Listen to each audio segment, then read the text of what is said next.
was going to discuss what exactly talking about. No, I mean, I was just interested in yourself because, I mean, Uncle was here, I was over there, he called me in. What I tend to discuss with people. What exactly your religion beliefs? I mean, in Islam, it's very different. A lot of different religious schools and branches. What your religion? No, I'm a Sunni Muslim. When it comes to Islam, primarily, regardless of whatever sect you are, all the sects, so whatever you've heard, all of them believe in the Quran. You don't have to explain me this by basic. No, that's what I'm saying. You know, when you say that there's so many different sects, what's interesting is that whatever sect it is, all the sects believe that there's one God, that Muhammad, Muhammad is the final messenger. They believe that the Day of Judgment, they believe in doing pilgrimage, in giving obligatory charity. They believe that prophets have come. We have to believe in Jesus, Moses, David. All the prophets and Mary. That is like. Yeah, we accept Mary. We have a chapter on Mary as well. In Quran chapter. Yeah. Only chapters that named in female name. I know it. Yeah. So what you were saying was, maybe I misunderstood. I thought that maybe you were alluding to the fact that just because that maybe we have different views pertaining like, basic doctrine. Because like as I know, it's 4 different religious schools in Sunnism, and there's some Sunni who don't think that they're part of some. They don't believe in any of the school of thoughts. And actually, I was more thinking that it doesn't take you out of the fold of Islam, though. Yeah, I know it. I'm not takfiri anyway. Yeah. So what we believe about that is that it's called fiqh, which you might be familiar with, jurisprudence. So there's different schools of jurisprudence. However, that's to do with how one worships, and they are actually not even major differences. For example, all of the 4 schools of thought say when you're praying, you stand, you bow, you prostrate, and there are 5 prayers. There's no differences about that. The differences will be minor. It will be like you fold your arms here, or you fold them up here, or you fold them down here. It's just specifics. It doesn't mean that a person is excommunicated from Islam. But also, like, when it comes to, I mean, you're Christian, right? No. You're not a Christian. I thought you said you're not an atheist. No. You're agnostic? Yes, in some kind, but it's complicated. I have dissociative identity disorder, so several personalities because of split of childhood, severe abuse and trauma. And because of that, like, it's religious a little bit complicated question for me. Okay. Does it depend on which current personality like that's here? that, yeah. So the personality that I'm currently speaking to, what personality does that believe in? I'm not sure because I couldn't prove that I'm not sleeping, for example, now, or that I'm not living in the matrix. I could be sure that this world is real and stuff like this.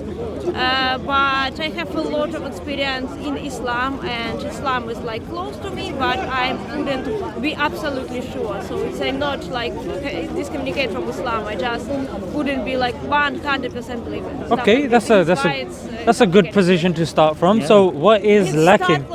I was extremely more radical in my past. Right. I would say like this. Okay, so fantastic progress has been made. Yeah. How many personalities out of interest would you say that you have? Several of them. Like how many personalities I have, I don't know. Maybe like 10, 20. I'm not sure. Right. Yeah, 20. In the middle of the conversation, is it possible that another personality will come, or can we maintain one personality in the conversation? It's more likely more one personality in the conversation. It's very rare for people to have the idea to switch during the conversation. Often it happens when people have several personalities, something triggering another personality and switch happened, but it's not happened very often. Okay. And by the way, there's some misunderstanding about it around religion as well. Yes, but of course. Not just about it. For example, in religion, I noticed that many people who are very religious that believe that it's because of the devil, because of shaitan, something like this. But actually, it's like a natural mechanism. That it's like the result of PTSD that happened in childhood. And if you read the latest studies on DID, or for example, when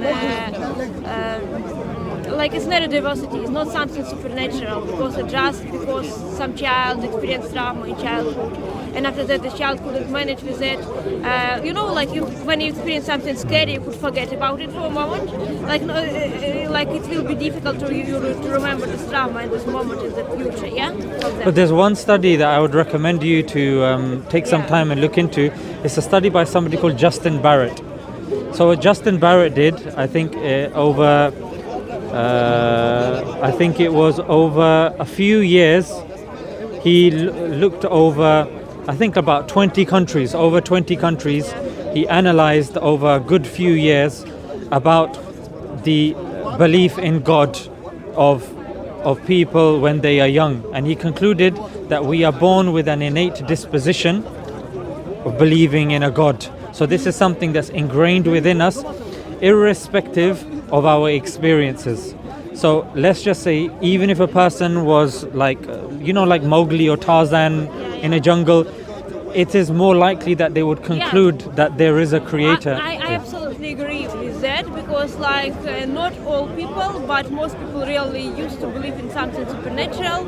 Some people like in one God, some people what you will say, like some people are mushriks, you say in Islam, but it's really, I only know a couple of cases when people was from religious family but couldn't understand really how to believe, and actually it's neurodivergent people as well. It's some autistic people that I know. Right. I'm autistic as well, but I'm not like this. I say I have a very, very bad experience with really, because I was very religious fundamentalist first in Christianity than in Islam, and now I try to be very careful not to go there again.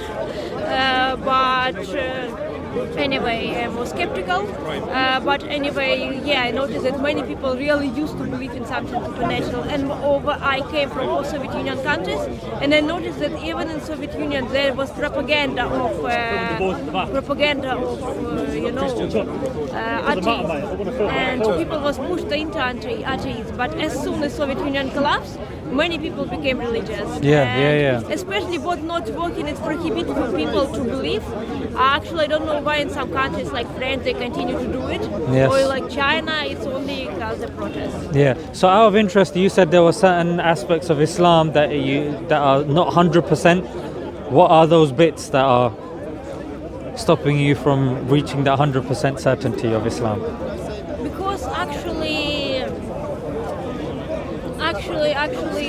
like, I don't have if you're speaking about 100% certainty in everything, I couldn't be 100% certain that I'm not now dreaming. It's everything that I'm seeing and here I take from belief, and so I couldn't say for sure 100% that I'm not dreaming, for example, I'm not sleeping, or the world is real. Like I said, how to prove that you live not living in the matrix, how to prove that God exists.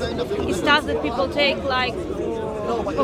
for granted, they used to it, and but the thing is, so would you class yourself as a Muslim, but like you said, there's a term that's used called the inference to the best explanation, that especially with everything that we do, you are going hopefully on your way home, you are planning that hopefully I will wake up tomorrow and hopefully I will do this. But you couldn't know for sure. Nothing like this tree might fall on us, this light might explode, he might come and start hitting me on the head with the chewing gum. Anything can happen, but we infer to the best explanation based upon our understanding, based upon logic, common sense, philosophy, rationality. So would you say, So would you say, according to all of that, you do believe in Islam? Maybe, yes. Okay, then when you say maybe, what is lacking, and maybe we can speak about that, and maybe I can enlighten you and give you more it's points. more interesting, for example, from your perspective. Could you say that you believe in Islam absolutely 100%? Yes. Can you say absolutely 100% that you're not sleeping now and everything that's going on now here is real or not? Yeah, but the way I would go about formulating the argument is by it's the scaffolding of evidence. For example, there's certain small micro things that a person can do. If a person is sleeping, dreaming, there are certain things that happen in a dream that I don't know. Sometimes my dreams can be a bit crazy. I'm in school, and then suddenly I'm in a different country. So there's no logical coherence or chronological order when it comes to dreams. When I look over here and I say, based upon our understanding, there is a chronological order. There is order. There is cause and effect. More so than my dreams. Then if I do a graph, then I say pick for me being in the real world as opposed to dreaming. Another aspect, if I go like this in my dreams, if I look at my hand, five fingers, five fingers, well. even the details within our fingers, the lines that are there, in our dream, we tend not to see details. And in real life, we not only see details, we experience things more authentically and more in line with scientific process. So science is obviously an understanding of the material and physical world, and our understanding is more in line with archaeology, science, philosophy. However, when it comes to dreams, there's too many illogical things that happen. But in dream you believe that it's logical and you believe that it's real. So your but here's the other thing as well. When it comes to the dreams, there's a specific form of dream called lucid dreaming as well, isn't it? So lucid dreaming is when you are dreaming, but you know you're not dreaming. And creatives sometimes use that to create ideas when they have very little resources. So they can create and they can do all sorts. My friend used to say he was conscious that he was dreaming, and he would explore and he would do all sorts of things, but he knew he was dreaming. There were certain things there that would indicate that he was dreaming. So there are those sorts of things, especially when you look at lucid dreams, specific type of dream. And there's others, you got, out of body experience and the likes, even sleep paralysis, that, there's an element of dreaming, but there's an element of pain as well. And inconsistencies, just because you believe something, that thing that you believe in your dream doesn't necessarily get tested scientifically, archaeologically, rationally. You may believe it, but the only way for you to determine if it's correct is if there is an objective way of measuring it in your dream. But that can't be done. It's a purely subjective experience that we believe, and when we realize that, I fell over and that there's no way for me to experiment or do this, then there's a disjunct. You're like, I fell over but I'm not bleeding, something's not right, something's weird. Sometimes you don't understand it. Yes. For example, this I think the most scary thing that very cool that I don't have this kind of at least I hope that I don't have this kind of problem, because it's completely different conditions. But even people who have hallucination, I never have hallucination in my life, or for example who drunk and have some weird ideas, and because of that they believe that it's real. Yes. So this is why maybe I couldn't be 100% sure that this tree is real, actually. Because things happen, and I know that some people experience this kind of things. This is why I'm saying that for me it's very difficult to understand belief on 100%, despite that I knew that in Islam you need to have it. So I think many people couldn't have it by 100%. They could be hope that they will have it one day, or they will say that, okay, it's my way of thinking, and the God will understand because He knows everyone and everything, and created all these different ways of thinking as well. But I don't know. Sometimes I envy it, and sometimes I just was confused by people who have 100% sure. So here's the thing. Let's just say you were dreaming, and in the dream something happens that you're unsure of. The methodological way of us analyzing that is inconsistent. You may believe it to be real, that's completely subjective, but for you to verify that, eventually your dream would fall apart and you would know that you're dreaming. In the real world, however, notice with dreaming it's synonymous with then I woke up, then I woke up, or then I realized. However, there's enough experience, cross experience from other people that we've met, from observations, from different fields of exploration like science, archaeology, that we can say that this world is indeed real, is indeed accurate, from even from your unconscious way of doing things.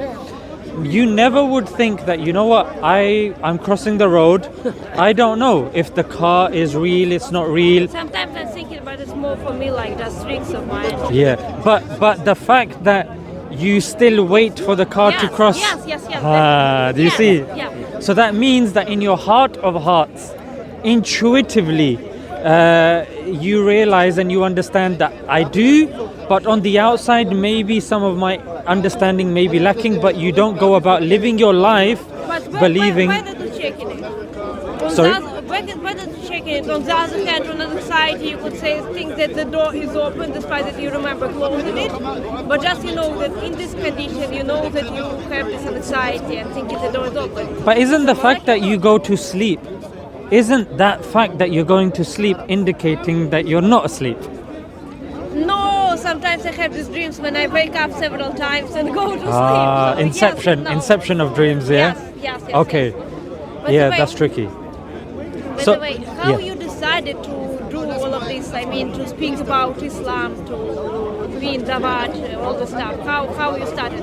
Because when I was young, and I started questioning what was around me, sometimes it's actually very similar to your thing.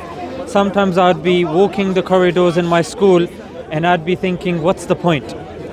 What is the, and that what's the point is a question. And it's like, okay, I need to answer that. Okay, he's saying that there's a God, he's saying it's not a God.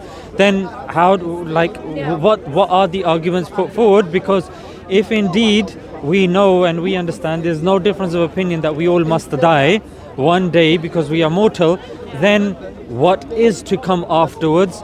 What are the logical reasons for this? And, sorry, what did you say your name was?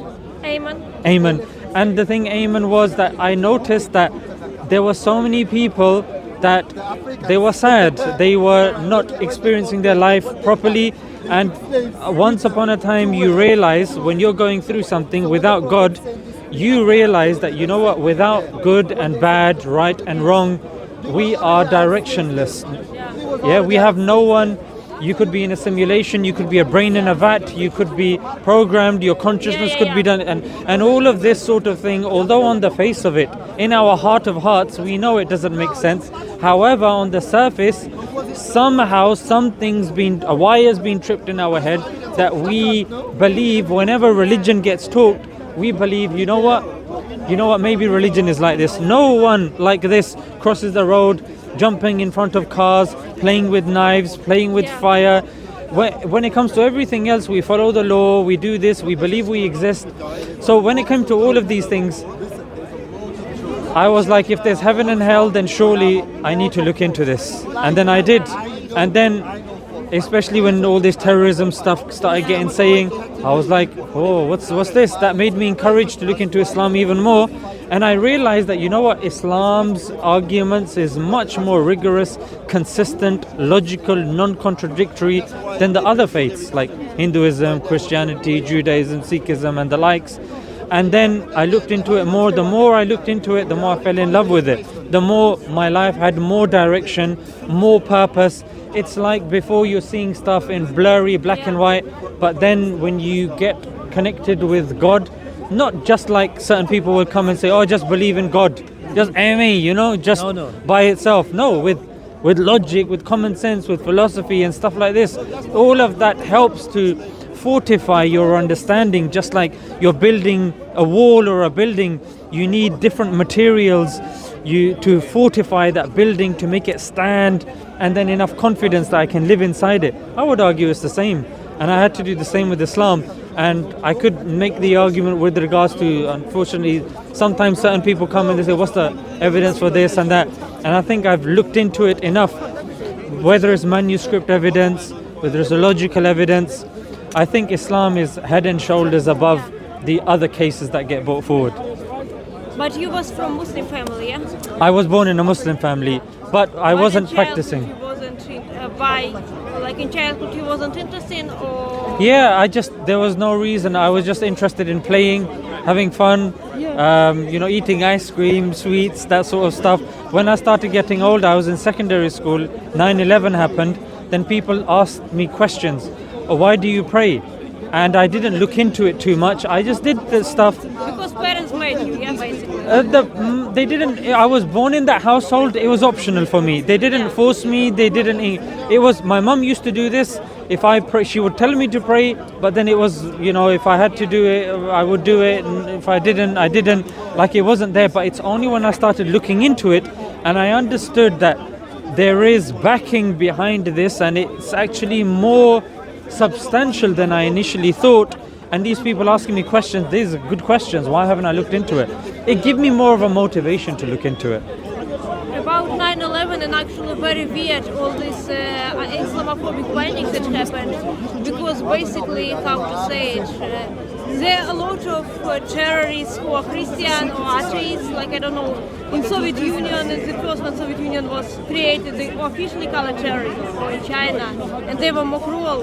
And no one saying like atheist terrorists, for example, or Christian. Yes. Okay, I know, but by definition of terrorism, they need to be not state. But they was not state. But again, yeah, of course, yeah, okay. They will say that it's anti-terrorism, but they forgot it 100 years later. Yeah. This is weird. And even now, it's a lot of ideological stuff they're doing from like ideological violence.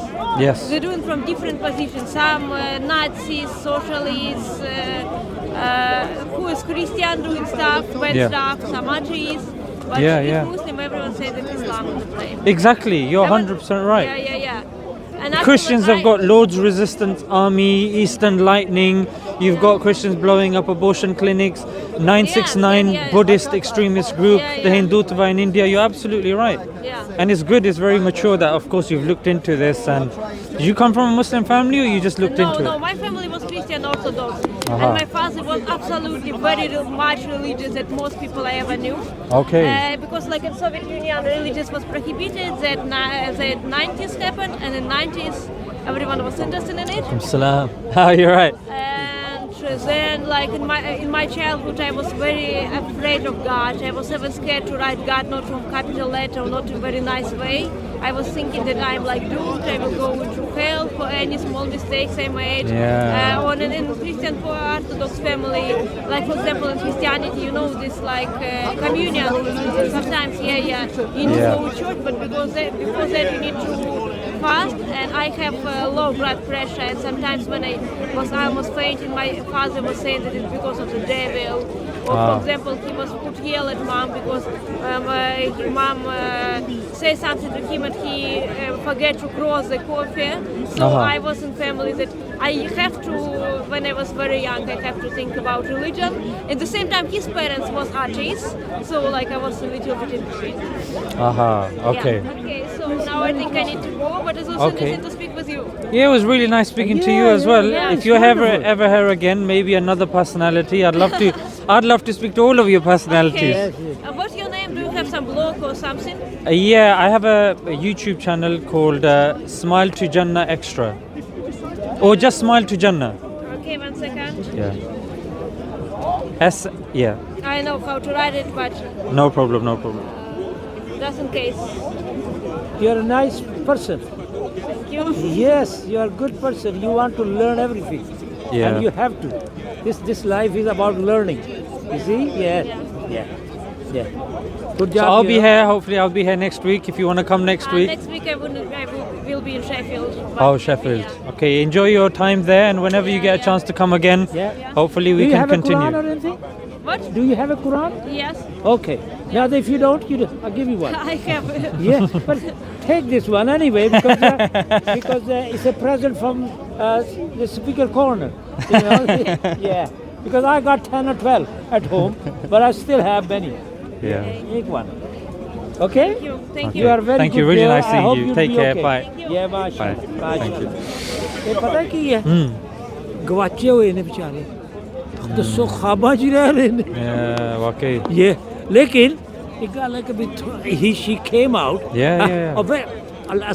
she want her to be listened. I want to add something. Of course. Because recently I have this very weird situation with my friend. My friend is Muslim and... keep it going. Yeah. Could feel it. Anyway, too in a rush. So many of most of my friends are Muslims, and one of my very best friend. He's Muslim and he's ethnically Chechen. And you know this Russian Chechen war that Russia occupied Chechnya after 400 years of anti-colonial fighting that Chechen have against Russia. And in Chechnya, people could be disappeared literally for everything. For example, if they're Salafi Muslim, not Sufi Muslim, or if the child made political joke in social media, or again, even if Muslim, I don't know, any other, but not Sufi. But even if you're Sufi, but you don't agree with Kadyrov government and say that he's wrong and he couldn't use Sufism to justify it. Or, for example, one of my friends, because he have a non-proper photo of his phone, he was kidnapped. Photo of some politicians from Free Chechen in Kyrgyzstan time. He was beat with a knife, and then when he left Chechnya, his cat was killed by this Russian government. And despite that, Western countries continue to send Chechen refugees back to Chechnya, despite that it's not safe for them. I know a situation in UK where family of one man who was going on the rally here disappeared in Chechnya because of guy was in rally or sent in front line to fight Ukrainian. Because their relative here was against war in Ukraine. And so despite all of that, they even now continue to send refugees back to Russia to this occupied government in many European countries. Right. And when I try to speak about it, they was like saying, okay, but among Chechens they're Muslims, so there are a lot of terrorism among them. Sorry, but it wasn't it was only one, for example, one or two big cases. For example, attack when school in Beslan was sieged by Chechen fighters, but it was not done with permission of Chechen government, like independent Chechen government. It was done. These kids wouldn't killed by the guys who committed it. Yes, it was war crime, but there were a lot of Chechen schools that was bombed by Russian, but no one cared about it, and especially I think they have this kind of solidarity that Western government don't very like to say that dozens of school or whipping out the city of Grozny, including schools, including hospitals, because like Christian people was doing it. But if some official, like some Chechen guy who is not Christian and do something a lot smaller amount, they will write about it in every book without any context. Yeah, it's true. It's true. And in the refugees who don't support the sanctions like it was happening in Beslan, who was even speaking against it. Evan was speaking, I don't know, even refugee who was speaking against stuff like this and matters like this. Even they threaten it just because they're ethnically Chechen and they're Muslim. So yeah, it's a lot of Islamophobia. Yeah. It's not easy. Politics has taken over a lot of countries, and unfortunately and sadly, people start conflating that with religion. Fine. Discrimination is not. If the same happened with, I don't know, Hindu people or Christian Orthodox, despite my past, I would be against it. And I don't understand when people don't understand that Islamophobia is not safe even for them. Because like if you could demonize one group of people, I don't know, it doesn't matter if it's Jewish people or Muslim people. 100%. No one is completely safe, like Nazi Germany example. Yeah, exactly. Look after yourself. Yeah. That's it. Take care. Thank you. All right, thank you. Take care. Bye. Bye. ਤੇ ਕਹਾਣੀ ਉਹਨਾਂ ਦੇ ਦਿਲ 'ਚ ਇੰਨੀ ਚੀਜ਼ਾਂ ਸਨ इतनी चीज़ें थी कि वो बेचारी ना खाली करना चाह रही थी बड़ा अच्छा किया आपने उसको हल्का करके भेजा Yeah, do it. हमने हल्का करके भेजा अब ये भी देखो एक दो बंदे सोच रहे थे किधर